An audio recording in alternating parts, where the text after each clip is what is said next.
Morning, কেমন আছো তোমরা সকলে? আশা করছি সকলে ভালোই আছো, আর আমরা মোটামুটি আছি।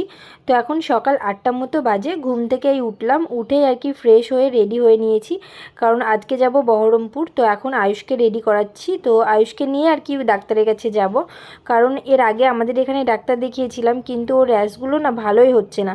তাই ভাবলাম যাই, ওকে যে ডাক্তার দেখায় সেখান থেকে আর কি দেখিয়ে নিয়ে আসি। তো সেই কারণের জন্য ওর বাবা আর কি এসেছে আমাদেরকে নিয়ে যাবে বলে। তো এই যে সকালবেলা রেডি হচ্ছি, কারণ 9:30 থেকে 10টার মধ্যে আর কি ডাক্তারের কাছে আমাদেরকে পৌঁছাতে হবে।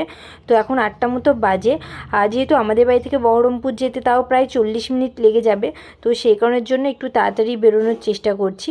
তো এই যে আয়ুষকে রেডি করিয়ে আমরা রেডি হয়ে আর কি বেরিয়ে যাব।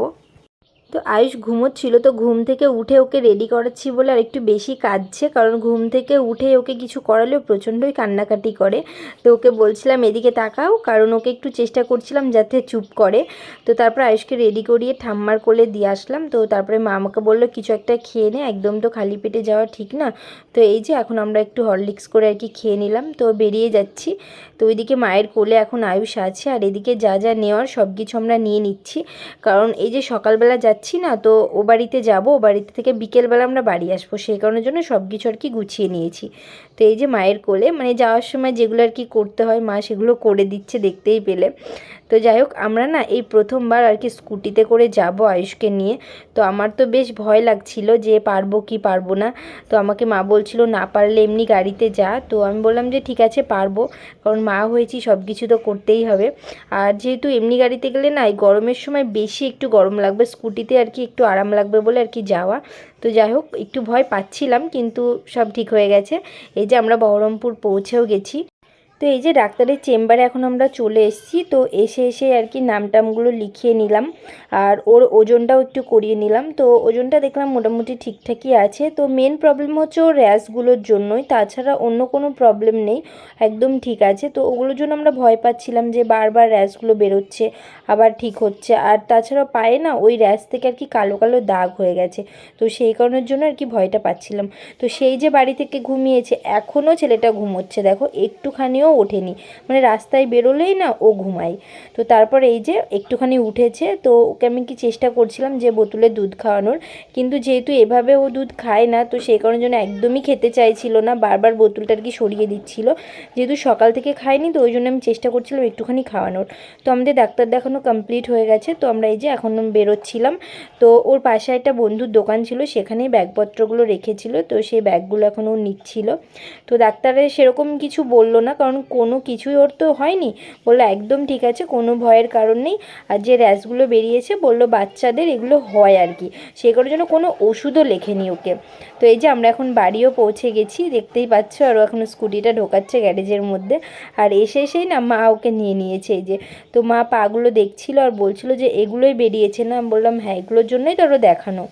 আয়ুষ এখন ওর ঠাম্মির কোলে আছে, আর আমি এই যে নাইটি নিয়ে চলে আসলাম চেঞ্জ করতে, যেহেতু এখন আর আমরা বাড়ি যাব না, একদম বিকেলবেলা বেরোবো, রোদটা একটুখানি কমলে। তারপরে এই যে আয়ুষকে আমি নিয়ে আসলাম যে ওকে চেঞ্জ করিয়ে দিই, কারণ প্রচণ্ডই গরম লাগছে। তো মাকে বললাম ওকে আমি চেঞ্জ করিয়ে দিই, তারপরে তুমি নিও। তো এই যে ও এখন দেখো একটুখানি উঠেছে আর খেলছে, তো ওকে আমি একটুখানি আদর করছিলাম। সেই যে বাড়ি থেকে ঘুমোচ্ছিল, ওঠেই নি, তারপরে এই বাড়িতে এসে ভালো মতো আর কি উঠেছে। তো এই যে ওকে এখন আমি চেঞ্জ করিয়ে দিচ্ছি। তো এখন আর কিছু পরাবো না, একটুখানি আর কি খালি গায়ে রেখে দেবো, কারণ প্রচণ্ড রোদ গরম, আর এই গরমে আমাদেরই এত কষ্ট হচ্ছে, তাহলে ওদের ভাবো কত কষ্ট হবে।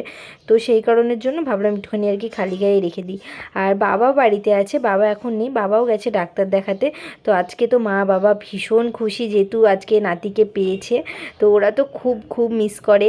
তো ওরা আর কি ভাবছে যে কত দিনে আমরা ও বাড়িতে ফাইনালি চলে যাব, তো খুব তাড়াতাড়ি আর কি ও বাড়িতে চলে যাব। তো এই যে মা এসেছে, তো আয়ুষকে দিয়ে এখন আমি চেঞ্জ করে নিব। তো চেঞ্জ করে এই যে খাওয়া দাওয়া করে বসেছিলাম, আর নেহা এসেছে দেখা করতে আমাদের সাথে, যেহেতু ও পুচকুকে দেখেনি। তো ও আমাকে ফোন করেছিল, ফোন করে বলছিল যে বৌদি আগের দিন তো তুমি এসেছিলে, আগের দিন আমাকে ফোন করোনি, তো এই দিন আসলে আমাকে অবশ্যই ফোন করবে। তো এই যে ওকে ফোন করেছিলাম, তো এখন এসেছে পুচকুকে দেখতে। তো সবাই মিলে আর কি বসে বসে গল্প করছিলাম। তারপরে বিকেল হয়ে গেছিলো, বিকেলবেলা এই যে আমি এখন গুছিয়ে নিচ্ছিলাম এ বাড়িতে আসবো বলে। আমার যে শাড়িগুলো লাগবে না, তো সেগুলো আর কি মাদের বাড়িতে ছিল, তাই ভাবলাম ভাবলাম আমি ও বাড়ি যখন যাচ্ছি তো ও বাড়িতে রেখে দিয়ে আসবো, কারণ ও বাড়িতে তো কিছুদিন পর আমাকে নিয়ে যেতেই হবে। তো সেই জন্য এই যে আলমারিতে সব আর কি গুছিয়ে রেখে আসছিলাম। আর আমার কিছু দরকারি জিনিস ছিল, তো সেগুলো আমি আর কি নিয়ে আসছিলাম, কারণ কিছুদিন পর আমি আমার দিদাবাড়ি যাব, এখান থেকেই যাব। তো সেই কারণের জন্য কিছু জিনিস আমার লাগতো, সেগুলো আর কি আমি নিয়ে আসছিলাম। তো এইদিকে আমার বর বলছে একটু তাড়াতাড়ি করো, বিকেল হয়ে গেছে। আর মা আগে থেকেই বলে দিয়েছিল যেন সন্ধে না লাগে বাড়ি আসতে, সন্ধ্যের আগে আগেই চলে আসবি। তো যাই হোক, এই যে আমি এখন রেডি হয়ে গেছি, আর ওদিকে আমি আয়ুষকেও রেডি করিয়ে দিয়েছি। তো ওর ঠাম্মি এখন নিয়ে নিচে চলে গেছে। তো এই যে সবাই মিলে এখন গল্প করছিল, আর ওদিকে ওকে দেখছে, আর সবাই মিলে বলছিল একদম মায়ের মতো হয়েছে। তো এই কারণের জন্য আমি একটু হাসছিলাম, আর বলছে একটু একটু বাবার মতো হয়েছে। তো তারপর আমরা ফাইনালি চলে আসলাম বাড়ি। বাবা আয়ুষ বাড়ি এসে দেখো দিদার কোল থেকে তাকাচ্ছে, দেখো তুমি বাড়ি গেছিলা, বাড়ি থেকে চলে আসলা বেরু করে, কই কিছু বলেন না কেন ছেলেটা? বলো বলো মাকে বলো। এই যে আয়ুষ এখন বাড়ি চলে এসছে, আর বাড়িতে এসে দেখো দিদার কোলে দেখো উঠে গরম ফ্যান চালো ফ্যান চালো, দেখো এখন টুকটুক টুকটুক করে দেখছে দিদার কোল থেকে মাকে। তাহলে কালকে কি হলো, আয়ুষ বাড়ি থেকে ঘুরে চলে আসলো, আয়ুষ দুবার বাড়ি গেল, এবার তিনবারে বেলায় তখন একবারে চলে যাবে। ভিডিওতে আর ভিডিওটা ভালো লাগলে অবশ্যই চ্যানেলটা সাবস্ক্রাইব করো।